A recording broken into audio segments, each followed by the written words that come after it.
Vous nous avez promis tout à l'heure un spectacle de rue sorti des usines Boineau de Niort.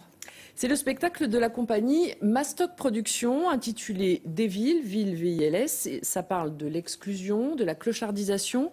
Le décor est imposant, l'ambiance est un peu lourde, mais empreinte d'une grande poésie.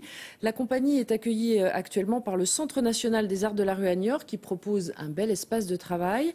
Mais cet espace de travail est d'ailleurs remis en cause, le CNAR ne sachant pas où il va s'installer en fin d'année puisqu'il doit quitter Niort. Ça n'empêche pas l'équipe de continuer à travailler sur des projets.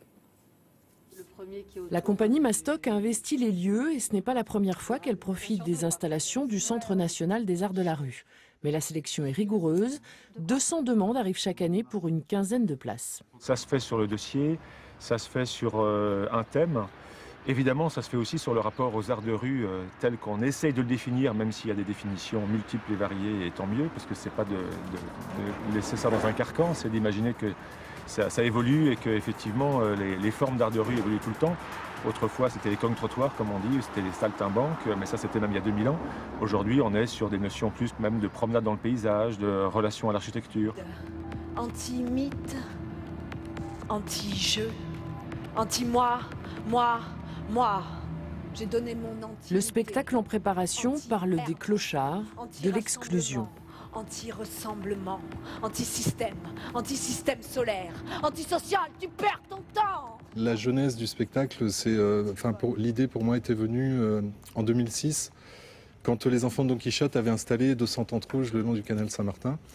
Et ça m'avait questionné à l'époque parce que je trouvais que c'était une installation de rue qui était très réussie en tant qu'objet plastique quasiment, quoi. Et en même temps, j'avais l'impression qu'on passait aussi un peu à côté de la cause qui était défendue. Et à l'époque, je m'étais dit, mais finalement, chaque tente abrite un individu. Et qui sont ces individus qui vivent là-dedans? Et j'avais imaginé qu'on pourrait en faire un spectacle en pénétrant à l'intérieur de chaque tente et que à l'intérieur de ces tentes s'ouvre une immensité, l'immensité de l'humain, quoi. Porte B, parking 327. Un performeur, une slameuse et 4 danseurs se partagent l'espace dans une atmosphère un peu lourde jusqu'à la mise à nu de l'un d'entre eux. Et puis le soir tard. Ce qui nous intéressait, c'était aussi d'être à cheval entre le sacrifice et le sacre.